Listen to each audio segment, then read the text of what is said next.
скажем, мне не удалось организовать где-то в университете с ним встречу. Хотя Джон вот только вернулся с фестиваля в Перми, где тоже выступал в аудитории, там даже на радио была какая-то встреча, потому что такие возможности, конечно, нужно использовать. И если человек 50 лет в журналистике, и у него вполне себе такой современный взгляд на те проблемы, которые есть и в профессии, и в обществе, и он открыт для общения и очень такой, я бы сказал, острый вопросы, готов рассматривать любые совершенно. Вот, поэтому я рад за вас, за нас с вами, что у нас такая возможность есть. Он сейчас сделает короткое выступление, минуточек на 600.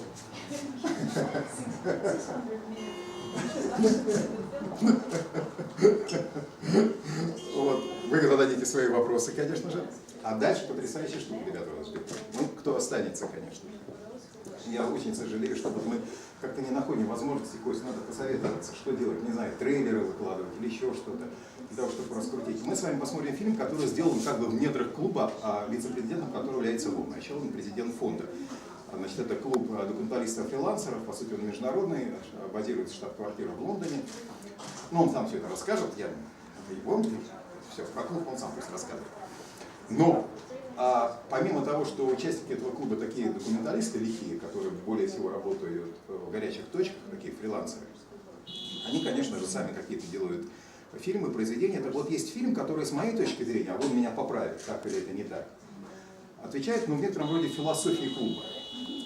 Вот мы его с вами посмотрим. Значит, это фильм, если дословно переводить с английского, «Стреляющий Роберт Кинг», или мы перевели переводчики как «Кровавый след». Это история, снятая на протяжении 16 лет одного фотографа. И трансформация внутри профессии, трансформация внутри него, которые происходили. И все это на фоне тех событий очень жестких, тяжелых, и войны, и еще что-то. Так что будьте готовы к немножко такому прессингу эмоциональному с экрана, в которых он побывал, где он оказался. И это интересный фильм, потому что он говорит о том, что, конечно, людям, которые хотели бы себя сохранить с точки зрения миссии, которую они на себя возлагают с самого начала журналистики, им, конечно, доводится тяжело. И не только потому, что они оказываются в таких сложных ситуациях, как герой фильма, которого вы увидите.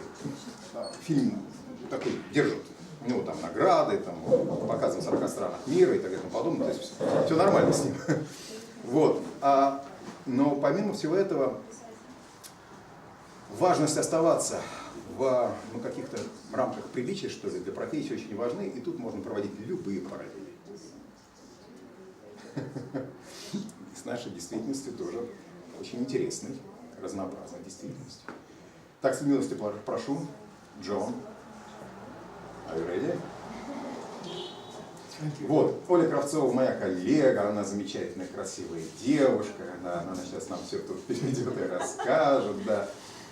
Вот, у Оли тоже своя блистательная биография, она упорно пытается пропагандировать документалистику и журналистику разными способами, если она захочет, она сама расскажет.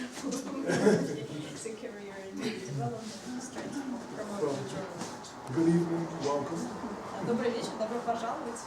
And thank you, Yuri, and thank you, Olga. Спасибо Юрию, спасибо Ольге.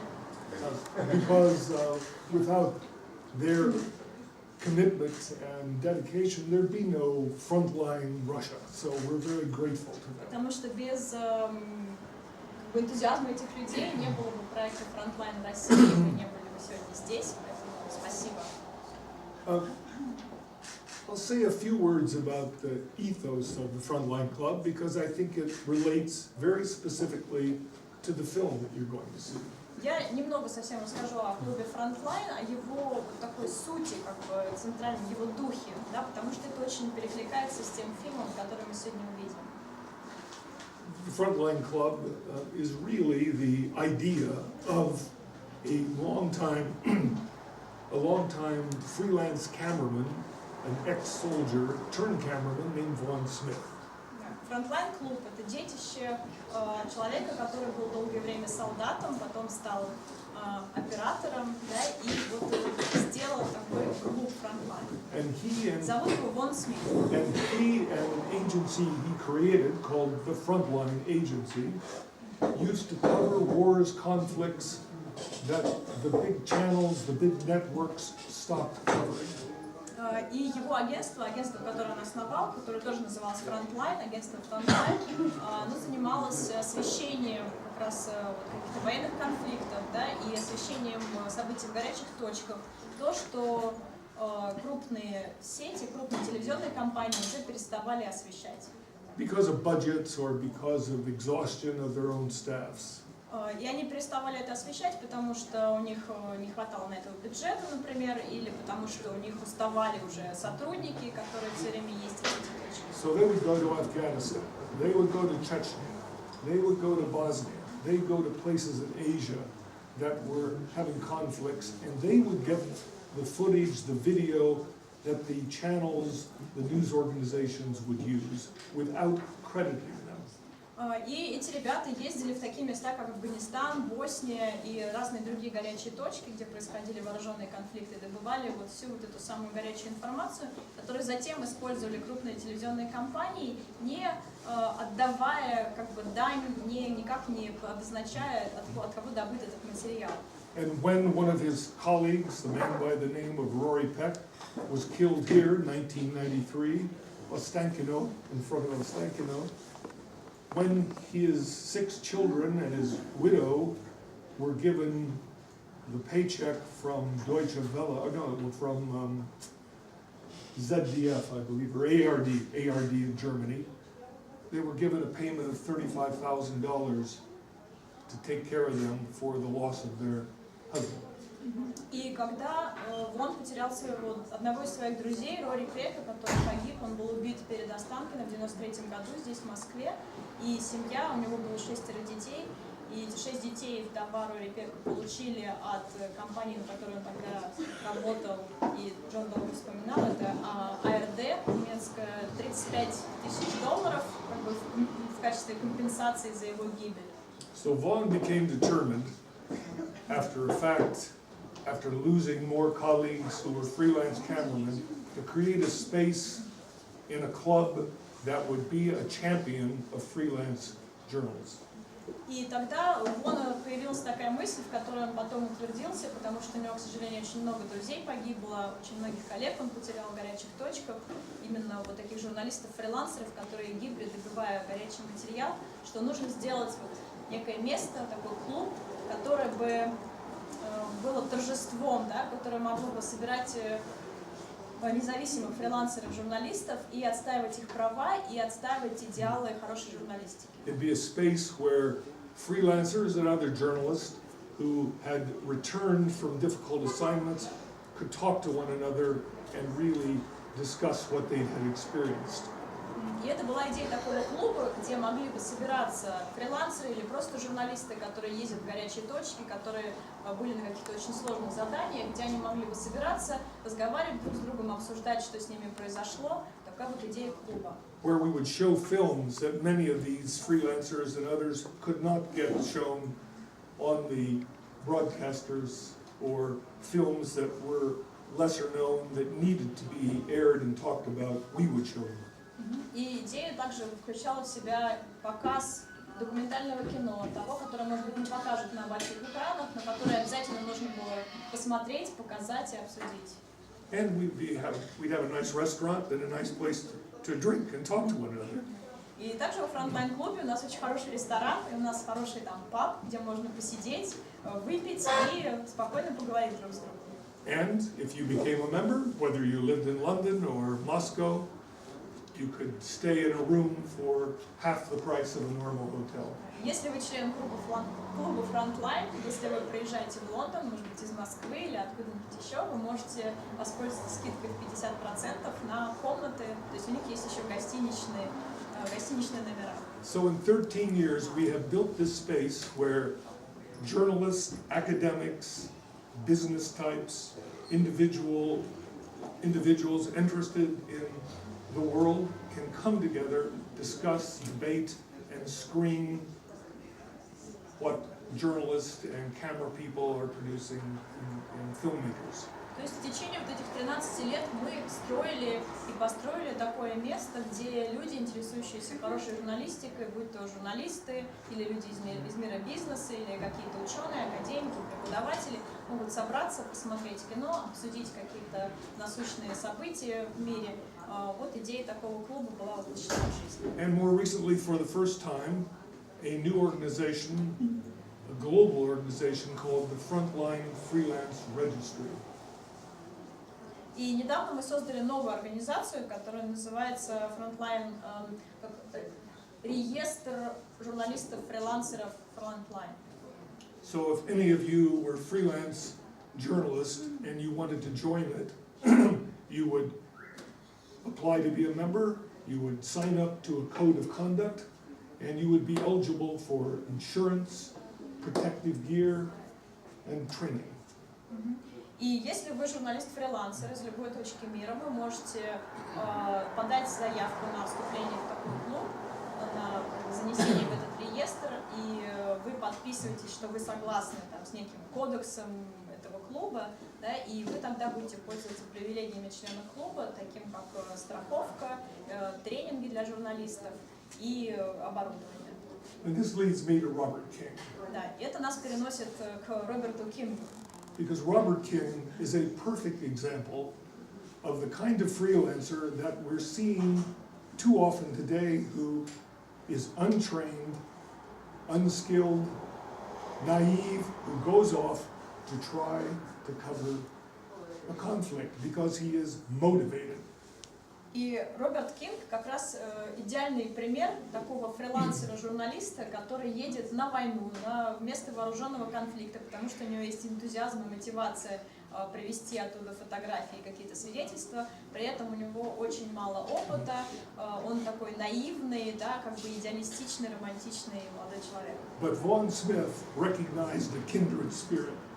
Да, но он в нем увидел такой братский дух, да, узнал в нем себя отчасти. So when he saw him in Bosnia for the first time, Поэтому, когда они познакомились, Вон и Роберт в Боснии первый раз, he started recording him. For some reason, he started recording him. Вон уже понял, что надо этого человека снимать, и начал его снимать. So that is the journey that you're going to experience tonight. И это вот тот путь, который вы тоже сегодня вечером пройдете.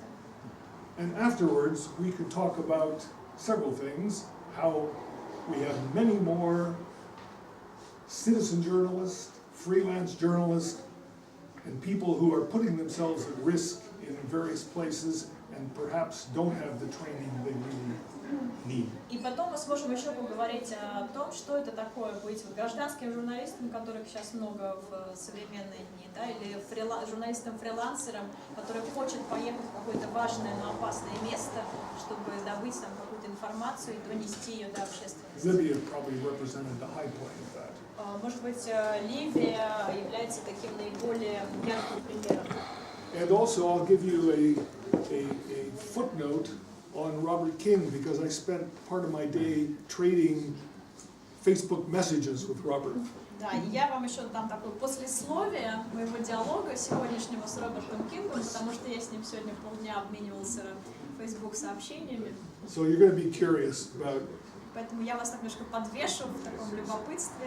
So I can bring you up to date. Да, и после фильма смогу вам такой апдейт по Роберту Кингу дать. Without further ado, Shooting Robert King or Blood Trail. I hope you enjoy it. Да, и сейчас мы переходим к просмотру фильма «Кровавый след». Вопросы по поводу клуба вы хотели, если Maybe спросить или задать? questions about the club? Yes, please. I just don't want to delay you from the film. Пожалуйста, я просто не хочу отнимать время от просмотра фильма, мне хочется, чтобы вы посмотрели.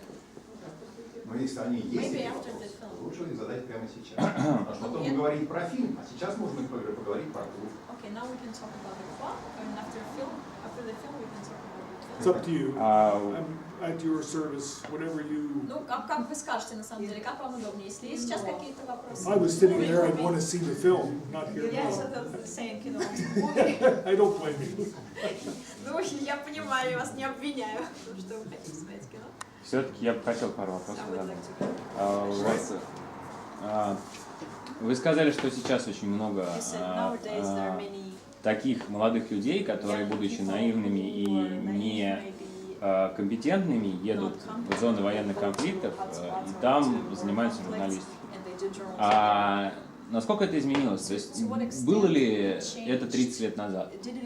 И если не было в таком количестве, то почему? Что изменилось? It's a good question. Vaughn Smith would say freelancers have, since the 90s, been a very important part of the overall journalistic news gathering apparatus. Ну, был бы здесь Вон Смит, он сейчас бы сказал, что фрилансеры с 90-х годов играют на самом деле очень большую роль в журналистике и вот именно в этом деле сбора новостей, сбора информации по всему миру. But they were invisible, they were never recognized, their bylines were never given, they were never given credit. Но они всегда были такими журналистами-невидимками, то есть никогда их не отмечали ни в каких там титрах, да, или в подписях, никогда им не отдавали дань, никаких почестей. But then, as we saw a shift in the ownership of big TV news organizations and a change in the priorities of their news coverage, но когда стала меняться ситуация с владением СМИ, то есть когда крупные телекомпании стали принадлежать одним людям, emergence of 24-hour news channels, и стали возникать, например, круглосуточные новостные каналы, the flourishing of the internet, и стал развиваться интернет очень быстро. we were seeing less real money spent on covering the world, paradoxically. Как ни парадоксально, меньше бюджета стало отдаваться на то, чтобы освещать события в мире. That meant more reliance on freelancers. И это еще больше наложило как бы ответственности на фрилансеров. And local journalists. И местных журналистов. Who could have the visas, have the ability to travel, had the language. Те, кому не нужна виза, да, или у них уже была виза для того, чтобы приехать, и кто владел языком, то есть вот журналистов, которые могли работать в конкретной стране. And then add to that the new citizen journalist and the new user-generated content that's available in countries. Да, и в какой-то момент к этому добавился вот контент, генерируемый юзерами, да, то есть гражданская журналистика и журналисты непрофессионалы. But most critically of all, how dangerous covering wars and conflicts has become. Но еще очень влияет то, что насколько опасной стала журналистика на войне. And the disillusion of traditional lines being able to go with one side or the other. И вот before you could cover the rebels, you could cover the government, and you still would be safe. And now you have to be embedded or something. Yeah. То есть в ранние времена можно было пойти, там, не знаю, взять интервью каких-то повстанцев, да, потом у правительства, и более-менее это была безопасная ситуация. Сейчас это практически невозможно. And as we know from the events of the past few years, actually groups like ISIS and others don't care whether they're being covered. They have social media to cover themselves. И, к сожалению, мы видим в наше время, что такие экстремистские группы, как ИГИЛ, да, запрещенная организация, они сейчас не так заинтересованы в журналистах, чтобы они как бы рассказали их историю, донесли что-то миру, потому что есть социальные сети, куда они сами могут выйти, для этого им не нужны никакие журналисты. Camera crews and freelance journalists are traveling ATMs. И для них журналисты и вот эти съемочные группы, которые путешествуют, приезжают в их страну, это как фактически ходячий банкомат. Held hostage. Потому что их можно взять в заложники. And ransoms paid by countries like France and И Italy. требовать за них выкуп у правительства, ну, чьими гражданами они являются. All of that has meant that, again, the only persons willing to cover many of these conflicts, and now Syria has become off limits for them, are freelancers. И опять же получается, что те люди, у которых еще сохранился какой-то вот энтузиазм для того, чтобы ехать в страну и добывать там новости, это фрилансеры. Особенно, например, в Сирии.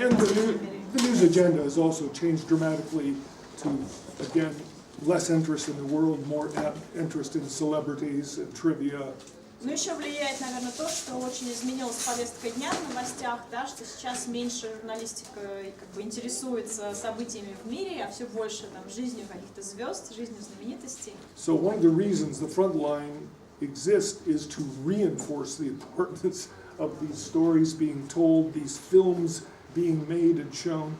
We are a beacon for this.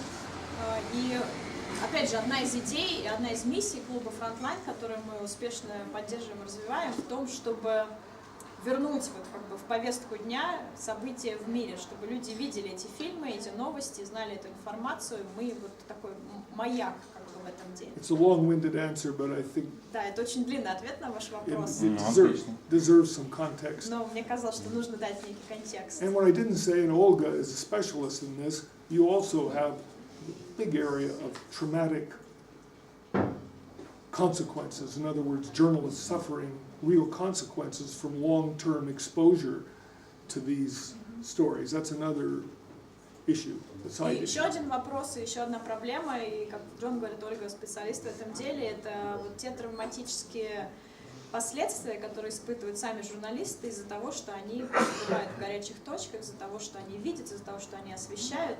But one sort of denies that. He doesn't. I know he's. But what is interesting about this film is that it's set in Bosnia, starts in Bosnia. Да. Что интересно, вот в фильме, который вы сейчас посмотрите, он начинается в Боснии.